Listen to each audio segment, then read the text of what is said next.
안녕하세요. 경의선 공유지 시민행동에서 활동하고 있는 김상철입니다.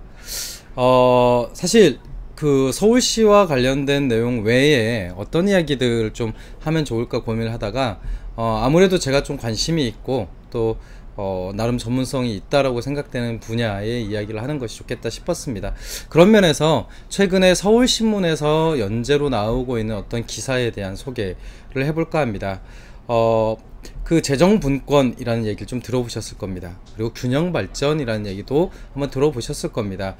실제로 그 분권과 균형발전이라고 하는 것은 모두 정부의 재정구조와 연관이 되어 있습니다. 즉 세금으로 조성이 된 재원을 어떤 방식으로 분배할 거냐의 문제가 다 있는 것이죠. 쉽게 설명을 하면 재정분권이라고 하는 것은 재정의 수익과 지출의 자율성을 높여달라는 뜻입니다. 즉 지방자치단체, 지방정부가 스스로 벌어서 그리고 스스로 쓸 수 있는 권한을 더 많이 달라 라고 하는 것이 분권의 핵심적인 가치입니다. 그럼 균형발전은 뭐냐? 균형발전은 그냥 내버려 두면 지역 간의 격차가 크게 발생을 하니까, 이를테면 수도권 대 비수도권 이와 같이 격차가 많이 발생하니까 이 격차를 조정해달라 라고 하는 뜻입니다. 그러니까 분권 혹은 균형이라고 하는 것이 다 좋은 가치이지만 재정적으로만 놓고 보면 이게 양립하기가 굉장히 힘듭니다. 실제로 자율권을 강화하면 강화할수록 사실은 사람이 많이 모여 있는 데에 재정이 집중될 수밖에 없습니다. 왜냐? 세금을 내는 사람들이 누구죠? 사람입니다. 그리고 법인들입니다. 당연히 사람이 모여 있는 곳에 법인이 많고 사람이 모여 있기 때문에 더 많은 세금을 내게 됩니다. 즉 수입이 인구가 집중되어 있는 지역에 집중이 될 수밖에 없습니다. 그런 의미에서 재정 분권을 강화하면 강화할수록 사실은 균형 발전의 가치가 훼손되게 됩니다.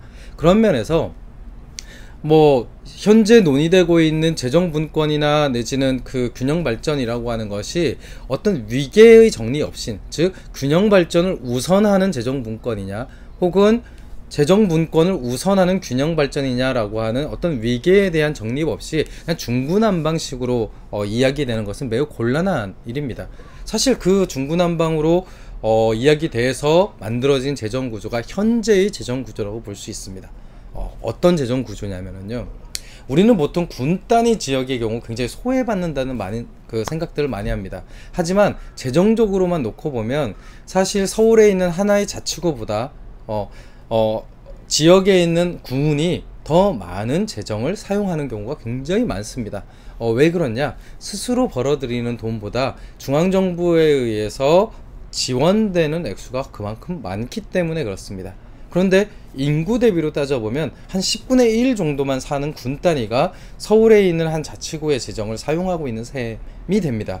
이것은 엄밀하게 보면 지역 행정구역상으로는 균형이 맞춰졌다라고 볼 수 있겠지만 개개인의 납세자나 그 다음에 개인, 지역 주민의 관점에서 봤을 때에는 사실은 10배의 차등이 발생하고 있는 것이라고 볼 수 있습니다.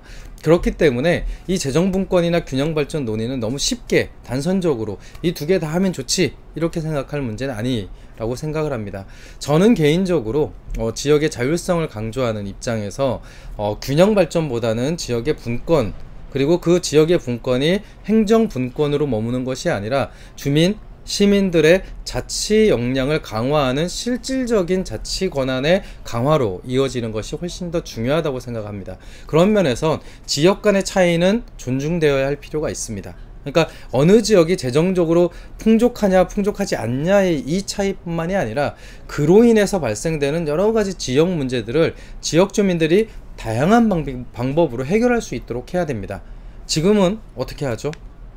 중앙정부가 돈을 세트로 만들어서 찔러주고 있는 겁니다.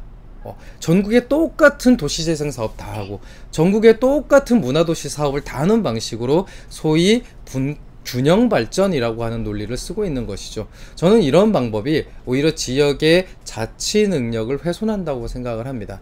그런 면에서 이번에 서울신문에서 연재되고 있는 이 재정분권과 관련된 기획기사는 기회가 되시면 꼭 찾아보시기를 부탁을 드립니다. 굉장히 많은 시사점이 있고 특히 좌파적 관점을 갖고 있는 우리 이 입장에서도 어떤 방식의 재정 정책이 더 시민들을 자유롭게 만들고 시민들의 결정이 더 우위에 설 수 있는 정치 제도를 만들 수 있는가라고 하는 부분에 있어서 굉장히 중요한 사례가 될 거라고 생각하고 있습니다. 이 부분에 대해서도 좀 많은 토론이 필요할 거라고 생각합니다. 예, 제가 참고를 했던 서울신문 기사는요, 이 영상이 탑재되는 그 댓글에 그 링크를 걸어 놓도록 하겠습니다. 예, 아무쪼록 그 기사를 바탕으로 해서 다양한 토론, 그 다음에 논쟁이 진행이 됐으면 좋겠습니다. 지금까지 김상철이었습니다. 감사합니다.